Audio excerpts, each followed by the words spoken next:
Welcome to the Mechanical PE Exam Prep Podcast, the podcast where I give mechanical engineers like you the tools and motivation to get your professional engineering license and take your career to the next level.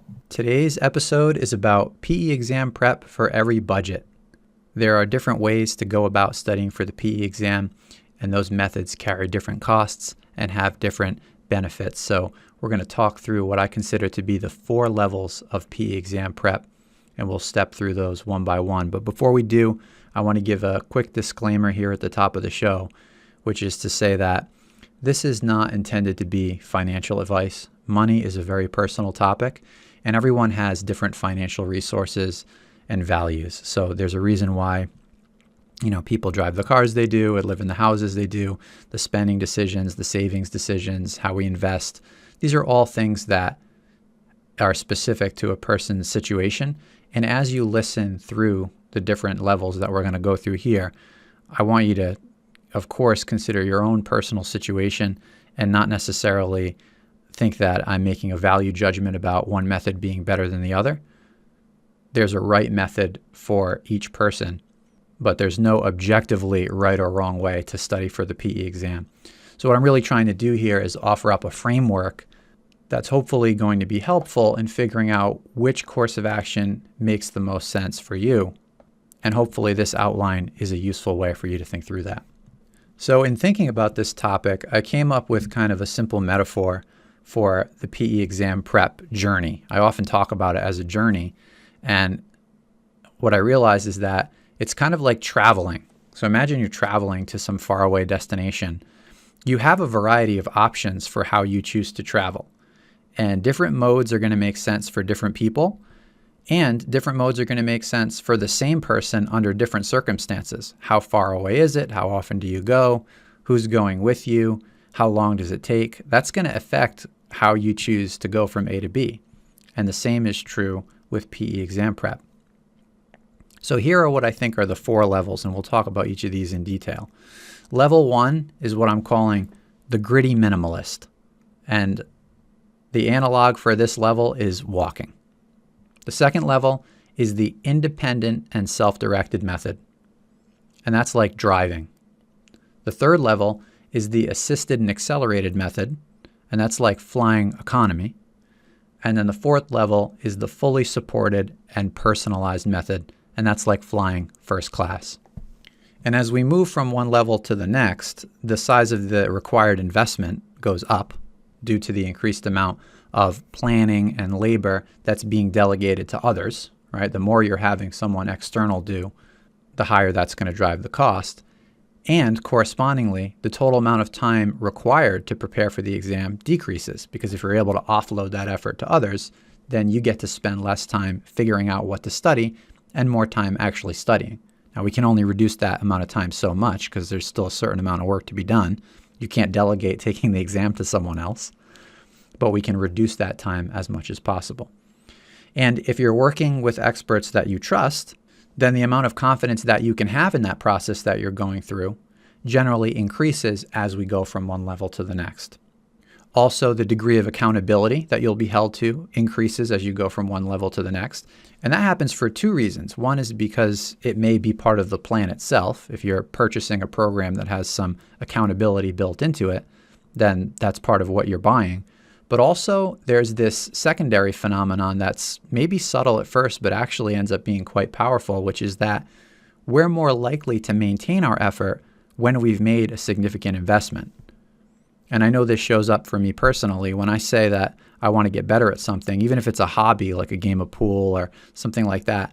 It's different from just practicing by myself and saying like, oh, I want to work on these shots. I kind of want to get better, versus I'm actually going to purchase some videos that are going to help me do that. They're going to show me how to work on different types of shots and set up some drills. Or even more so, maybe I pay a coach to work with me on an hourly rate once a week for some duration of time. So as that investment goes up, I've now signaled to myself that it's worth putting resources into this thing. I must actually be demanding more of myself and of my game because I want to go to the next level. If I didn't feel that strongly about it, then I wouldn't want to put those kind of resources toward that improvement.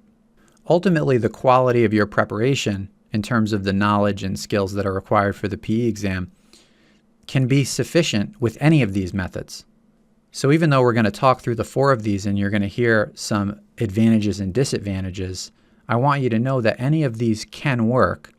What's going to be different from one to the next is your experience studying. That can vary dramatically, but the end result, just in terms of passing or failing, you can be successful with any of these methods. So the first level is what I like to call the gritty minimalist. And level 1 is like walking. It's easy to get moving, and it's easy to start going toward the destination, and it carries minimal cost. You can just begin. You don't really need to spend any money. You don't really need to do much of anything. Just find some resources that are low cost, or better yet, free, and start studying. You can start anywhere. One of the advantages to this option is that it's very flexible. You can do a little, you can do a lot, you can start in a direction, you can change a direction. The reason why this method is successful and sometimes popular is that not every ambitious engineer wakes up in the morning with a deep belief that getting their PE license is a necessary stepping stone in their career. Some of us do, but there are a lot of folks that fall outside of that. So if you're listening to this and you already enjoy a high level of success, or you expect to enjoy a high level of success, regardless of whether you choose to become licensed or not, then you kind of want to make a plan that's going to enable you to stay flexible. Maybe you want to shift your focus later to another field in which the PE license is not essential. Or maybe you want to be open to the possibility of making that kind of a change. So by not fully committing, the gritty minimalist has the flexibility to change their mind, because for them, the PE is not a high-stakes endeavor, but more of a nice-to-have.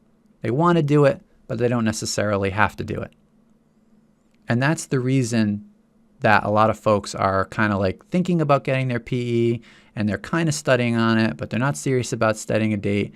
I work with a lot of different engineers, and I sense this from a lot of folks, is that they're kind of on the fence about doing it, and they're starting to move in that direction. And they really take a minimalist approach because it's just not a do or die thing for them. And that's totally fine. It doesn't have to be mission critical. There are other folks who are on a career track and they've got to get their PE license. They're just going to hit a ceiling at some point if they don't do it. It's a different game for them. But for folks in this category, it's more about just making progress, keeping the possibility open, and moving toward the goal in the hopes that at some point they can get their PE and that it's going to maybe contribute to some positive outcomes in their career. The primary disadvantage to this method is that it's slow, and it tends to be more strenuous, and it's often unfocused. And that comes from the lack of seriousness. The flexibility kind of tends to lead to not a ton of commitment, not a ton of conviction that they definitely want to do it.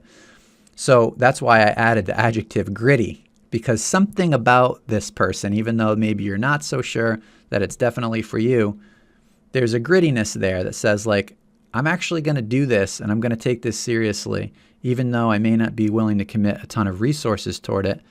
I'll put in the time and I'll kind of find my way through. So how do you do that? Well, this candidate needs to cobble together a study plan using some combination of free or low-cost resources at least. And those resources are going to have varying degrees of reliability. Some things are going to be good, some things are going to be not so good. It's really hard to know. And you're combining these resources by scouring the web, you're looking at YouTube, you're maybe getting some used books or some hand-me-downs from colleagues. And the path tends to be inefficient. There's going to be blind alleys this way. There's going to be dead ends. And what that means is that you go a little bit down the path and then you have to back out and course correct because you realize I didn't really have the right idea about where I was heading, and that's okay. I'll adjust. And, there's kind of some wasted time in there. In fact, I'd say the majority of the gritty minimalist's time is spent figuring out how to study rather than actually studying. And then as a result of that, searching for motivation after the inevitable setbacks and confusion and doubt that set in. So to be successful, candidates have to maintain their gumption and continue to put one foot in front of the other. And eventually, if they stick it out, they can accumulate the hundreds of hours needed to plan all the work and work the entire plan, which is a moving target with all its twists and turns. and then they can survive that journey and they can pass the exam and they can capture cost savings in the process. They probably cannot capture time savings. They're probably going to spend more time. So this approach, clearly not for the faint of heart, but it may be the right choice for engineers that are currently out of work or have limited resources or are unsure of whether professional licensure is definitely something they want to pursue. Another example of this is now that you can take the PE exam early in a lot of states without having all the experience, and then you document your experience and do the application much later. There are candidates that are pretty much fresh out of college, maybe just a year or two out of college, very recently did the FE, now want to get the PE done. And they're not sure, actually, if they want to become a professional engineer, but they know that they want that option and that passing the exam later is going to be harder. So maybe while they're still in study mode or college is still fairly recent, they want to get the PE done while they still have that study muscle. But perhaps if you're early in your career, you may not have a big income or access to a lot of resources. So a gritty minimalist approach could potentially make more sense for you than investing the money and then realizing that you actually don't want to go down that path. So you're kind of avoiding the possibility of sinking that cost into something that you don't ultimately want. The second level is the independent and self-directed. And if level 1 is like walking, level 2 is like driving. It's way faster and easier than walking. However, you do incur the cost of fuel, and you're still responsible for staying on the correct route and steering the vehicle throughout the trip. And the fuel in this analogy are the resources. It's the set of books or any other study materials that you might select and use. And it's no small task researching options and assessing their relevance, usefulness, and value for money. Again, I work with a lot of candidates, so by the time they come to me, they've maybe looked around a lot and tried a lot of different things. And they're exasperated from this process of trying to assess the options and say how relevant, useful, and valuable is each and every resource in order to try to combine them in a way that's going to work to put together a comprehensive plan that's not too much work but not too little. It's a tough balance to strike. Now, there's a possible advantage to mixing and matching, which is that you're able to leverage the strengths of more than one expert who's spent time thinking about what sound PE exam preparation should involve. For me, this is all I do, so I have strong opinions about what needs to be done, in what order, where to focus, what things you can kind of maybe not spend so much time on. But there are other experts out there too who have spent time thinking about that, and they may have different opinions. So you may want to use some stuff from them, some stuff from me, some stuff from here, some stuff from there, and combine it. And in that way, you're getting multiple opinions about what matters, and that can help you form a balanced view if there are differences or nuances or a variety of different approaches that each of those experts use. However, the potential disadvantage is that there's a lack of calibration of the difficulty of the practice problems being used. You can watch all the introductory lectures in the world. You probably need a little bit of that, but it's my firm belief that practice problems are where the magic happens. And if you have problems that are a little bit too easy, they may be helpful for you getting started, but that could give you a false sense of confidence. And then that causes you to take your foot off the gas, and then you're in for a surprise when the PE exam doesn't go your way. On the other hand, if the problems are too hard, then they're impenetrable. And if the solutions are underexplained, which happens all the time, then you're not making progress and you're spending time and probably getting frustrated. So, and the most concerning thing about all of that is that the responsibility to gauge whether that particular topic or concept is important enough to dig into or not, or whether a certain resource is useful enough to spend valuable time on or not, maybe you should just ignore it. That responsibility to figure all that out sits squarely with the candidate himself. So the fact that the process is self-directed is an advantage in a sense that engineers that choose this method can gain efficiency because they're splurging on books and other things. But they end up giving a substantial amount of that time back trying to figure out what to trust and what to discard. And I know this because I personally took this path. So I know I'm not alone in saying that there can be a tremendous amount of frustration with especially solutions that fall far short of being helpful. And too often questions lead to more questions and a feeling of hopelessness. So what do? I mean, one way of compensating for these dubious materials is to just consume a large number of them from a wide variety of sources, like we talked about earlier. More opinions kind of fills in the gaps, and try to go through that in as much detail as possible, which that was my way of dealing with the general lack of credibility out there in the landscape. But this solution drives up both cost and time, because now you're buying more materials because you want to be able to compare and contrast, and you're spending time going through all of them. So before you know it, you're right back up there with the gritty minimalist. You're probably a little bit better off because you were willing to spring for some resources, but the whole experience is very time consuming, and it leaves you feeling like there's got to be a better way. At least that's how I felt, and that's sort of what got me to doing what I do now. And I'll share a little bit more about that later in the episode. But next, let's get on to level 3, which is assisted and accelerated.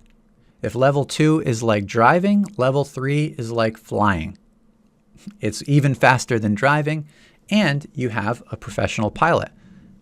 And that professional pilot is following a predefined flight plan that passengers like you have used to successfully reach their destination many times before. So it's a tried and true path that you're on. Of course, you still have to pack your bags, get to the airport on time, and follow the rules and guidelines of air travel. You can't just purchase your tickets and then magically warp to the destination without showing up for the flight. So analogies aside, what we mean here in practical terms is that the assisted and accelerated method takes advantage of a well-crafted, highly trusted, and comprehensive collection of resources such as books and videos, coupled with additional technical support and accountability structures. And the goal of all of that is to demystify the study process and remove as much friction as possible. A good program is intuitive, convenient, and it should be offered on demand so the candidates are able to study on their own time and at their own pace. The whole point here is to eliminate as much of the time that would be spent trying to figure out how to study or what to study from, reclaim all of that time and make sure it's being spent actually studying, doing the work, doing the stuff that's unavoidable, that has to be done no matter what. And by getting off the ground, as with levels 1 and level 2 when we were walking and driving, now that we're assisted and accelerated, we're in the air. Candidates are able to avoid the roadblocks, avoid all the traffic, and just soar through the open skies unobstructed. That's what we want. And I think one of the major benefits of this approach is the high degree of predictability. I think that's something that people want that they may not realize they want at the beginning of the process, but the more you think about it, the reason you want a path that's well-defined and that allows you to control the speed is that the time required to reach the destination, right, to be ready to pass the PE exam, is something that you can reliably project because you know how much work there is to be done and how much time you're willing to dedicate toward that every day, every week, every month. So you can actually forecast, okay, in 4 to 6 months' time, I'll be ready to pass the PE exam. If you're doing the gritty minimalist way, or even the independent and self-directed way, with those methods, you're going to endure months of trial and error. And even then, you kind of only have a rough handle on the study process, and that makes long-range planning impossible.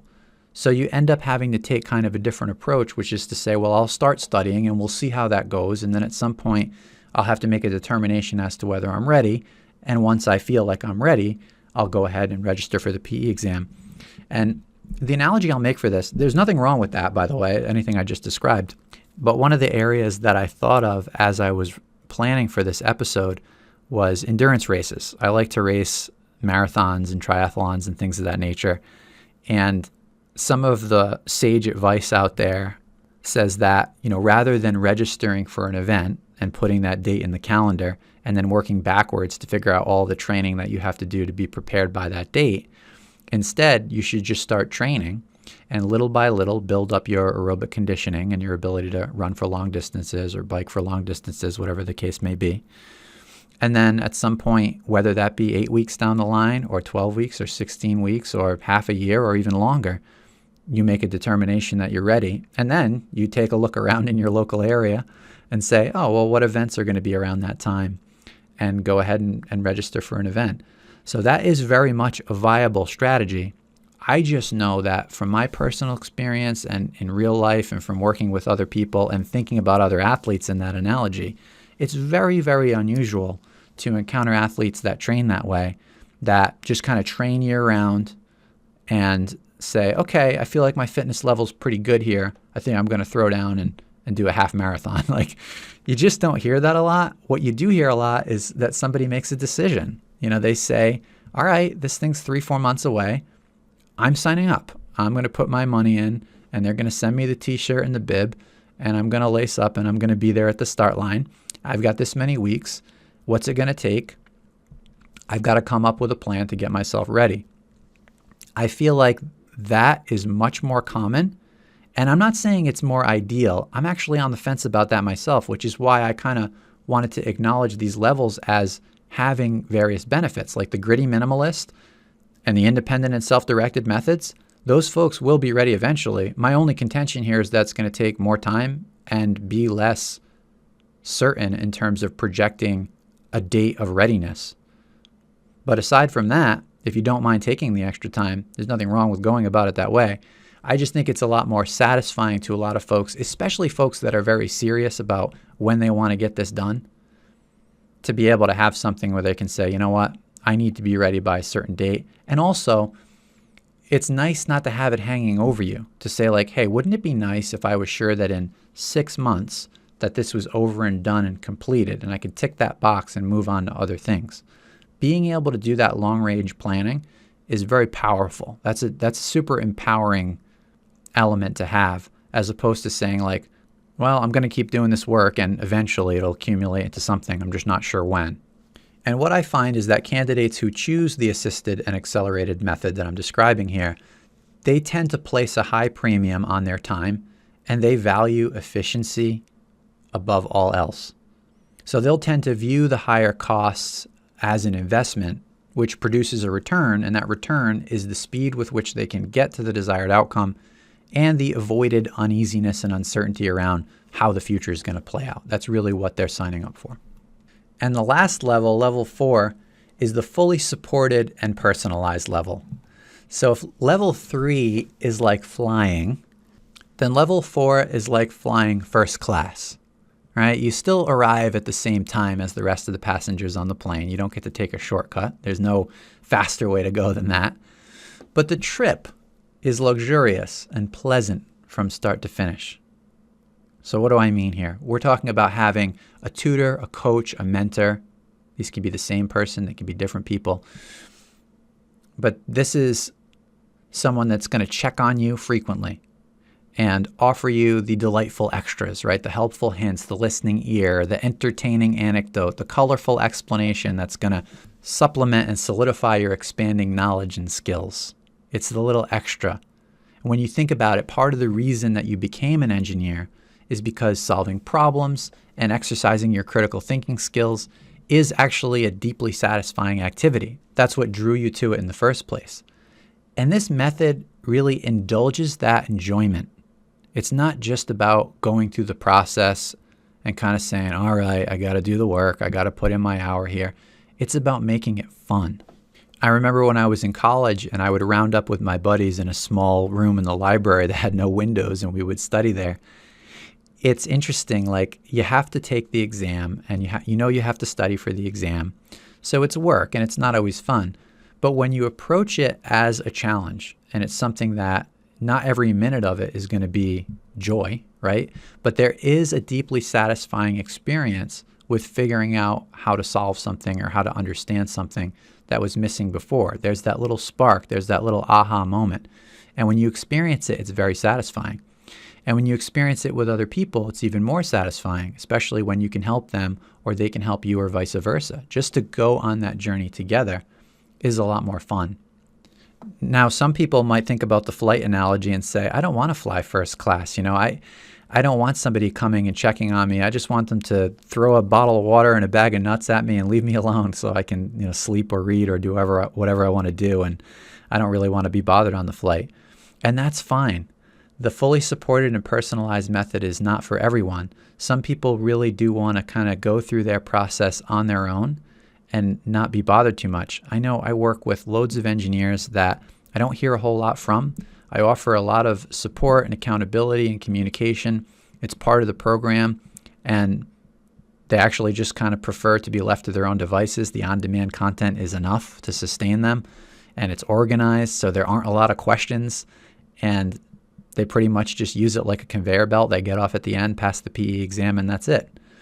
But there are others that say, I want to be able to ask a question. I want to be able to send an email and get an answer back relatively quickly. Or what I would really like is to be able to send a text message. And, if you have a chance to get me unstuck right there in real time, that would be helpful. This is that level of personalization that happens at level 4. You're dealing with a dedicated expert that's working directly with you. And there's a lot of benefits to this. You're getting an ideal schedule that's crafted based on your specific time allowances. Some people like to study in the morning, some people evening, some people take advantage and go extra hard on the weekends. Some people take the weekends off because they have other constraints or commitments, or they just need a break. And people have different appetites in terms of the overall duration. Do you want to do this thing in 6 months or 4 months? Or do you want to try to speed it up a little bit and go for 3 months? Or do you want to take a more relaxed approach and just do 3 to 5 hours a week, and you want to let it span over 9 months? That's really up to you. So the fully supported and personalized method means you have direct access to an instructor or technical expert that's going to be able to answer questions for you. And it doesn't just have to be technical questions. It can be general support that has to do with your personal study process. And that troubleshooting needs to happen as close to real time as possible. That's going to benefit you because that's going to get you unstuck and keep you moving. There should be scheduled check-ins that are conducted regularly to ensure the highest level of accountability. That's also part of what you would get in a fully supported and personalized arrangement. And the coach shares in the responsibility for the candidate's success. Right now, we're about to start the NBA Finals at the time of this recording. And after the game, when they ask questions, they're going to ask the players, but they're also going to ask the coaches. The coaches are ultimately responsible for the team's performance. And that's why it's a collaboration. The coach doesn't take the shots, but he still is in a position to enable the team to succeed. So it's nice to have that shared responsibility as you attempt to do this thing that's hard. And the engagement should be flexible, it should adapt on the fly, and it should fit the personal preferences of the aspiring professional engineer. So who are the kinds of candidates who would choose this method? Well, it's not the ones who are optimizing for cost, right? We talked about the gritty minimalist and the independent self-directed methods when we talked about levels 1 and 2. These candidates are choosing to optimize for something else. They're optimizing for speed and certainty, but also for enjoyment, support, and accountability. So they're willing to expend resources in order to leverage outside expertise as much as possible and to have the best possible experience throughout the study journey. Now, I came up with these 4 levels, but it's probably a sliding scale between them. So I would say there's no hard lines and that the boundaries between these are blurry. You may find that as we listen to those descriptions, you fit somewhere between. Maybe you're between 1 and 2 or 2 and 3 or 3 and 4. You can kind of take the average. But for the most part, hopefully that just gives a sense of the range of possibilities in how this might be approached. And hopefully as we went through those levels, you got a sense of which study method fits you best, with the understanding that that is highly personal and really depends on the value that you place on control, convenience, efficiency, predictability, reliability, and enjoyment. And I'll share a little bit about what my personal journey was like back in 2014 when I got my PE license. I was about to start studying for the PE exam, and I found a course in New York City where I lived at the time, and the price was over $2,000. And just some background on me, I've always been someone who places a high value on growth opportunities, whether that be personal or professional, whether it's books, seminars, courses. Education in general is always something that I've highly valued. So historically, I've been willing to use my resources in that direction. So that kind of puts me in the assisted and accelerated method, which is like level 3. That's what was in my heart as I was looking around at what the options were. So since the assisted and accelerated method was what resonated with me the most, I enrolled in that course without hesitation. Unfortunately, the instructor had a conflict, and 6 months before my exam, I was told that the course was not going to run and that I had to study on my own. Now, I don't know what the nature of the conflict was or if the instructor didn't have enough students and there was a lack of interest. I think it would have been interesting if it was something like that. If they had said, hey, we've only got 2 or 3 students, it's not enough to run the course, then I might have said, well, I still want this prep. If you're available, maybe we can work something out. And what about the other students? Because I understand the ratios that, the instructor has a certain expectation about what their compensation is going to be. And if there's not enough students in there, I recognize that. But I thought I might be willing to have access to the instructor at a price point that's even a bit north of $2,000 if it meant I could get a little bit more personalized attention or access for questions or things of that nature, because I really want to be able to go quickly and be efficient. And I don't want to have to reinvent the wheel and scour the web for resources and figure out what's what, everything that we talked about in terms of the disadvantages of level 2, the self-directed and independent. But I never really got any more information about what the story was. So here I was downgraded to the independent and self-directed level against my will. It wasn't what I wanted. And at the time, I was working a new job that was very demanding and challenging. I was up for the challenge, but it was a lot. And I also happened to be training for an Ironman triathlon, which was not something I had ever done before. So I barely had any time to study, but I was stubborn and I really wanted to pursue the PE. So the value that I placed on my time was extremely high, which is why I was able to rationalize and justify that price point. I had absolutely no problem with it because of my personal goals and situation at that point in time. And I also viewed it as an investment. I knew that I would be advancing in my career in a manner that was going to pay back in spades after I had gotten it done. And it was really a drag. It was a burden because now that I was kind of on my own, I was going to have to put in twice as much time as I would have liked, at least. Maybe I was hoping to do it in something like under 200 hours, and it was well over 300 the way I ended up doing it, because there was no one to guide me and I had to figure everything out on my own. And I looked at some other more corporate options out there, but that to me just didn't feel right from the get-go. I felt like these were nameless, faceless corporations that had every test prep option under the sun, not just for engineering, but for, too wide a variety of other things. I wanted something that was for engineers, by engineers. I didn't want to go into a corporate factory and just buy vanilla ice cream. I wanted something that was made for me, specifically a mechanical engineer going for my PE. And that's how I ended up on the independent and self-directed level.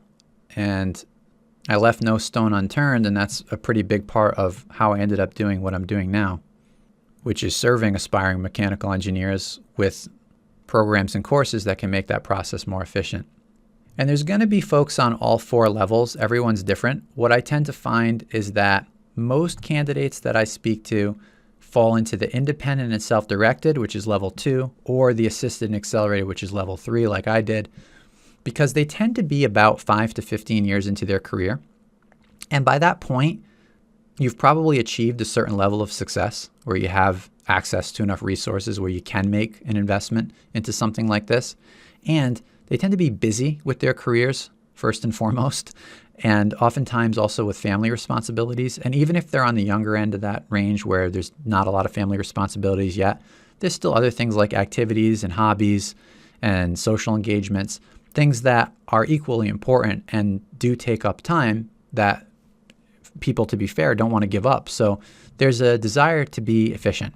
And for this group of engineers, it typically makes sense to leverage external resources in order to try to make the PE exam easier. Like I said, for level 1, a lot of those folks are very early in their career and they're not sure yet, definitely, if they want to go for their PE, if it's something that they just want the option or if they definitely want to do it. They're kind of on the fence and there's not a high level of commitment. The folks that tend to fit into level 4 are usually, not always, but usually later in their career, and they've been out of school for a long time. They haven't studied, so that muscle is not there, but they may have a considerable amount of engineering experience, and they may have already achieved a good level of success in their career where they're in a position to invest in having someone really be dedicated to their needs and support them in a more one-on-one configuration. So that's why level 4 exists. And I'm proud to say that today Mechanical PE Exam Prep is able to serve engineers on all 4 levels. On level 1, the gritty minimalist will get a jump start on their prep by watching the Daily Insights course, which is completely free. That's my gift to the world, along with hundreds of sample videos on YouTube for absolutely zero cost, and we're always adding new content to the YouTube channel as well. On level 2, the independent and self-directed engineer can access the most popular course I've ever made to this day, which is the Mechanical Engineering Fundamentals course, and the Practice Problems book, which is available in a physical version as well as a digital ebook. And the total cost of those two, which could arguably be all that you might need to pass the PE exam, is under $1,000. For most engineers, the difference that that's going to make in your career is going to pay for itself in a month. On level 3, the assisted and accelerated engineer can use the full access bundle, which brings the problem solutions to life with down-to-earth video explanations, just like we're talking now. Nothing fancy, just simple, plain language and drawing on a virtual whiteboard to get the point across in a concise and thorough manner. And the full access bundle includes monthly Zoom chats for accountability and bi-weekly office hours to answer questions, and that option is $2,000. That comes with our pass guarantee, so there's no financial risk to you, and there's also lifetime access. So if your plans change and you're unable to take the exam when you originally intended to and you have to push it back, you don't have to go back and purchase longer access. You have the course forever. And on level 4, the fully supported and personalized engineers get direct access to me inside the PE Accelerator program. So the PE Accelerator program contains the entire full access bundle, and you also get a personalized schedule, which is based on your actual availability to study. And you get 48-hour email support for questions, technical or not. And I give you my phone number so that we can text or message on WhatsApp, and we'll have a WhatsApp group for daily communication because I want to make sure that you're not getting stuck at all in your study process. You're getting the absolute highest level of accountability. In fact, I won't go away. I will annoy you. So part of what you're getting in level 4 in the PE Accelerator program is that I'm going to be in your space, in your face, and on your case until the day you pass. Access to the PE Accelerator is $7,500 and has limited space available. So that wraps up the PE exam prep for every budget. I hope this podcast was helpful in allowing you to identify which of these 4 levels you sit on and hopefully clarify. It takes a bit of soul searching. Like I said at the outset, the decision of how you want to do this is highly personal because it's tied up with your professional goals, your relationship with money, the resources that you have. It's a highly personal decision, and there's no right or wrong way to do it. There are advantages and disadvantages to different methods. And if you're on the fence about which way you want to go, and it's something that you want to discuss, reach out. It doesn't cost anything to talk. I answer my own emails. I'll gladly jump on a Zoom call with you just to talk about your specific situation. And I'll support you no matter what direction you ultimately choose. Of course, I'd be honored to work with you if you are a mechanical engineer going for your PE in thermal fluid systems or HVAC and refrigeration. That's what we specialize in, and I would love to be your guide. Thanks for listening to the Mechanical PE Exam Prep Podcast. If you enjoyed this episode, please consider leaving a review to help other engineers find the podcast. And if you're looking for a program that will help you pass the PE exam, check out the full access bundle available at mechanicalpeexamprep.com, and feel free to reach out with any questions. I would be honored to be your guide on the journey to becoming a professional engineer.